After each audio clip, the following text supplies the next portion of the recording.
দোয়া করে আমরা আমাদের এলাকাকে ওনার হাত ধরেই আমরা এলাকা সাজিয়েছি। আমাদের এলাকা একটা মডেল এলাকা, যেটা তিতারকান্দি নাম তিতার, কিন্তু আপনারা জেনে আমার অনেক বন্ধু বান্ধব গেছে, এখন খুব সুন্দর এলাকা, একটা রাস্তা মানে দুই একটা বাদে আর সবগুলো পাকা বলি করেছে ভাই। তো এটা আমাদের জন্য এবং আমাদের এলাকার জন্য গর্ব।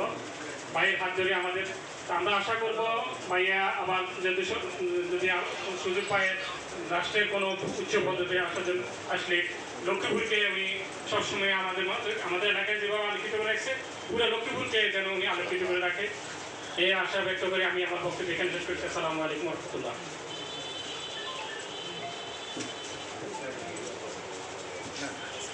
মুস্তাফিজ ভাই বিসিএসে কোয়ারি করার পরে দীর্ঘ সময় আমার সাথে কোনো যোগাযোগ ছিল না।